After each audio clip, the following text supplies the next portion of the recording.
कहानी का शीर्षक आखिरी कसरत।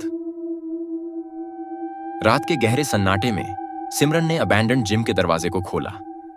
हल्की सी आहट के साथ अंदर की हवा में पुरानी पसीने की महक और धूल भरी थी। उसे इस जिम के बारे में सुनी गई भूतिया कहानियां याद आईं, जिसमें एक शरीर बनाने वाले की आत्मा का जिक्र था जो एक कसरत के दौरान बुरी तरह मर गया था। वह एक ताजा अनुभव के लिए उत्सुक थी और अपने फोन और एक टॉर्च के साथ अंदर चली गई। चारों ओर टूटे फर्नीचर और काले पड़ चुके मिरर थे। जिम के अंधेरे कोने में खड़ी होकर सिमरन ने सुना कि अगर आप आधी रात के बाद यहां कसरत करते हैं तो आप उस आत्मा की फुसफुसाहट सुन सकते हैं जो आपको अपनी सीमाएं तोड़ने के लिए प्रोत्साहित करती है। सिमरन ने एक जंग लगे बेंच प्रेस की ओर बढ़ने का फैसला किया। उसने बार को साफ किया और खुद को बेंच पर लेटाया। जैसे ही उसने वेट उठाने की कोशिश की, उसे एक अजीब सा डर महसूस हुआ। अचानक एक गहरी आवाज ने कहा, एक और रेप। सिमरन ने चौंक कर चारों ओर देखा, लेकिन कोई नहीं था। वह आवाज फिर से आई, बस एक और, तुम कर सकती हो। सिमरन ने खुद को इस चुनौती के लिए प्रेरित महसूस किया। उसने वजन बढ़ाया और बार को उठाने लगी। हर बार जब वह वजन उठाती, उसे ऐसा लगता कि जैसे कोई अदृश्य हाथ बार को नीचे खींच रहा हो। वह थक गई, लेकिन आत्मा की आवाज उसे और उठाने के लिए मजबूर कर रही थी। तुम कमजोर हो, अपनी ताकत दिखाओ। उसने जोर लगाते हुए बार को फिर से उठाया।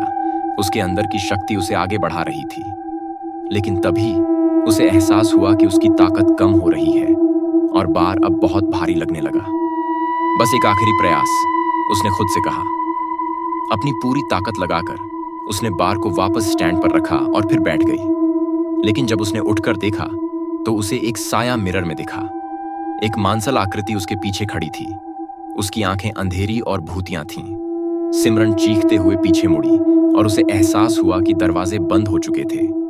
जिम के अंदर का माहौल घना और डरावना हो गया था। तुम यहां से नहीं जा सकती, वह गुस्से में चिल्लाया। जिम की दीवारों के चारों ओर वजन उठाने की आवाजें गूंजने लगीं। सिमरन ने दरवाजे की ओर दौड़ लगाई, लेकिन दरवाजे और भी अधिक मजबूती से बंद हो गए। रुको, मेरे साथ ट्रेनिंग करो, वह चीखा। जिम में तेजी से सब कुछ हिलने लगा और सिमरन को ऐसा लगा जैसे वह एक बुरे सपने में फंस गई हो। उसने एक खिड़की की ओर देखा। बिना सोचे समझे उसने खिड़की की ओर दौड़ लगाई और अपने शरीर को उसकी तरफ फेंक दिया। खिड़की के टूटने की आवाज से जिम की सन्नाटे में हलचल हुई। सिमरन ने बाहर छलांग लगाई और सीधे जमीन पर गिर पड़ी। बाहर गिरकर उसने पीछे मुड़कर जिम को देखा। जिम की रोशनी एक बार फिर से धीमी हुई और फिर पूरी तरह से अंधेरा हो गया। वहां कोई भी आवाज नहीं थी, बस सन्नाटा। सिमरन ने राहत की सांस ली और वहां से तेजी से दूर हो गई। जैसे ही वह सड़क पर पहुंची, उसने एक बार फिर से जिम की ओर देखा। जिम अपने डरावने अंधेरे में खड़ा था, एक अनजान आत्मा के प्रतीक के रूप में। सिमरन जानती थी कि वह कभी वापस नहीं आएगी, लेकिन उस शरीर बनाने वाले की आत्मा हमेशा वहीं रहेगी, अगली आत्मा का इंतजार करती हुई। और जिम अंधेरे में खड़ा सन्नाटे में अपनी फुसफुसाहट के साथ रात की चादर में खो गया।